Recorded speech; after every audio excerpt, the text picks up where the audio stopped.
अगर आप भी लेना चाहते हैं देश दुनिया की तमाम जानकारी तो आज ही सब्सक्राइब करें हमारे चैनल को। साथ ही नीचे दिए बेल आइकन को जरूर दबाएं ताकि हर अपडेट आप तक पहुंच सके। नमस्कार, बाबा साक्षी न्यूज नेटवर्क और आप सभी का स्वागत है। केंद्रीय मंत्रिमंडल में विस्तार और फेरबदल की अटकलों के बीच प्रधानमंत्री नरेंद्र मोदी ने शुक्रवार को केंद्रीय गृह मंत्री अमित शाह और भाजपा अध्यक्ष जेपी नड्डा के साथ लंबा विचार विमर्श किया। वर्ष 2019 में लगातार दूसरी बार प्रधानमंत्री पद की शपथ लेने के बाद मोदी ने अपने मंत्रिमंडल में अब तक कोई विस्तार नहीं किया है। माना जा रहा है कि प्रधानमंत्री इसी महीने अपने मंत्रिमंडल में फेरबदल और विस्तार करेंगे ताकि जुलाई से शुरू होने वाले संसद के मॉनसून सत्र से पहले नए मंत्रियों को कामकाज समझने का पूरा मौका मिल सके। इस कवायद में प्रधानमंत्री पिछले 4 दिनों से अपने मंत्रिमंडल के मंत्रियों के साथ बैठकें कर उनके कामकाज की समीक्षा कर रहे हैं। सूत्रों ने बताया कि प्रधानमंत्री मोदी अलग अलग समूहों में केंद्रीय मंत्रिपरिषद के अपने सहयोगियों से मुलाकात कर रहे हैं। इन मुलाकातों के दौरान नड्डा भी मौजूद थे। शुक्रवार को प्रधानमंत्री ने भाजपा अध्यक्ष जेपी नड्डा के साथ अलग से 5 घंटे की मैराथन बैठक भी की थी। इसी तरह उत्तर प्रदेश में भी मंत्रिमंडल विस्तार और फेरबदल की अटकलें हैं। इन अटकलों को इसलिए बल मिला क्योंकि मुख्यमंत्री योगी आदित्यनाथ 2 दिनों से राजधानी दिल्ली में थे और इस दौरान उन्होंने प्रधानमंत्री मोदी, अमित शाह और नड्डा से मुलाकात कर लंबी चर्चा की। भाजपा के शीर्ष नेताओं के बीच यह कवायद अमित शाह की उत्तर प्रदेश के क्षेत्रीय दलों के नेताओं अपना दल एस की अनुप्रिया पटेल और निषाद पार्टी के संजय कुमार निषाद तथा प्रवीण कुमार निषाद से मुलाकात के बाद आरंभ हुई है। अनुप्रिया पटेल मोदी के पहले कार्यकाल में मंत्री बनाई गई थी, लेकिन 2019 के लोकसभा चुनाव में भाजपा को मिले भारी बहुमत के बाद बनी केंद्रीय मंत्रिपरिषद में उन्हें कोई जगह नहीं दी गई थी। मुलाकातों और चर्चा की इस कवायद के बारे में भाजपा की ओर से अभी तक आधिकारिक रूप से कुछ नहीं कहा गया है।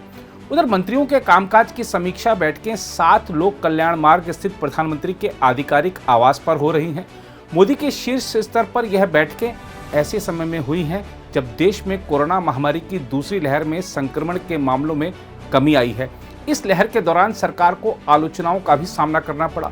सूत्रों के मुताबिक बैठक के दौरान प्रधानमंत्री के समक्ष इस बारे में एक प्रस्तुति भी दी गई। सूत्रों ने बताया कि अभी तक कृषि, ग्रामीण विकास, पशुपालन और मत्स्य, जनजातीय मामलों, शहरी विकास, संस्कृति, सांख्यिकी और कार्यक्रम क्रियान्वयन, नागरिक उड्डयन, रेलवे, खाद्य और उपभोक्ता मामले, जल शक्ति, पेट्रोलियम, इस्पात और पर्यावरण मंत्रालयों के केंद्रीय और राज्य मंत्रियों को बैठकों के लिए बुलाया गया था और उनके कामकाज की समीक्षा की गई।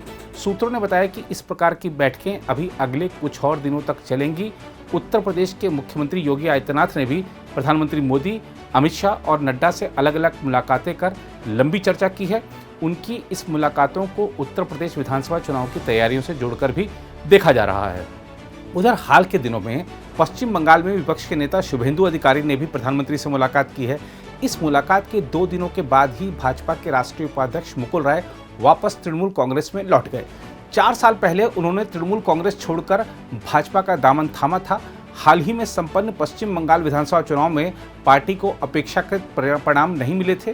भाजपा ने बंगाल चुनाव के बाद से संगठन को दुरुस्त करने का काम अब शुरू कर दिया है और इसी कड़ी में पार्टी के संगठन महासचिव BL संतोष ने पिछले दिनों उत्तर प्रदेश के प्रभारी राधा मोहन सिंह के साथ लखनऊ का दौरा किया था। इस दौरान दोनों नेताओं ने राज्य सरकार के मंत्रियों, विधायकों, सांसदों के अलावा संगठन के प्रमुख पदाधिकारियों के साथ अलग अलग बैठकें की थी। BL संतोष ने उत्तर प्रदेश के अलावा उत्तराखंड और गोवा का भी दौरा किया था। राज्यों के नेताओं से विचार विमर्श कर चुनाव में जाने से पहले की तैयारियों का उन्होंने जायजा भी लिया था। सूत्रों ने बताया है कि प्रधानमंत्री की मंत्रियों संग बैठकों को पार्टी के शीर्ष नेताओं द्वारा केंद्र व राज्यों में की गई बैठकों के परिप्रेक्ष्य में देखा जाना चाहिए। ज्ञात हो कि पिछले दिनों नड्डा ने कोविड-19 की दूसरी लहर से पैदा हुई परिस्थितियों और हाल ही में संपन्न हुए विधानसभा चुनाव में पार्टी के प्रदर्शन को लेकर पार्टी महासचिवों और विभिन्न मोर्चों के अध्यक्षों के साथ 2 दिनों तक मंथन किया था और इसके बाद नड्डा ने सभी नेताओं के साथ प्रधानमंत्री से मुलाकात भी की थी।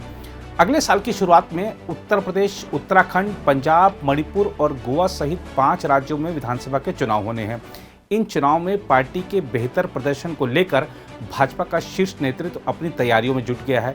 इन 5 में से 4 राज्यों में भाजपा का शासन है, जबकि पंजाब कांग्रेस शासित है।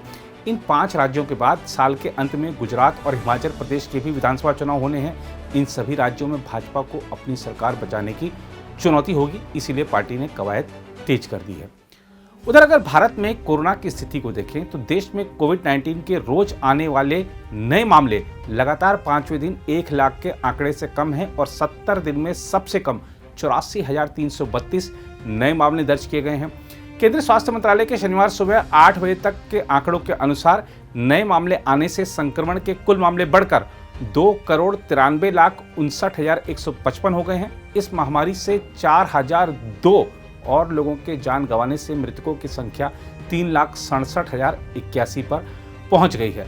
उपचाराधीन मरीजों की संख्या गिरकर 10,80,690 हो गई है, जो संक्रमण के कुल मामलों का 3.68% है, जबकि कोविड-19 से स्वस्थ होने वाले लोगों की राष्ट्रीय दर 95.07% हो गई है। देश में टीकाकरण अभियान के तहत अभी तक कोविड-19 रोधी 24,96,03,004 टीके लगाए जा चुके हैं। पिछले 24 घंटे में जिन 4,002 लोगों की मौत हुई है, उनमें से 2,619 लोगों की मौत महाराष्ट्र, 378 की तमिलनाडु, 173 की केरल और 159 लोगों की मौत कर्नाटक में हुई।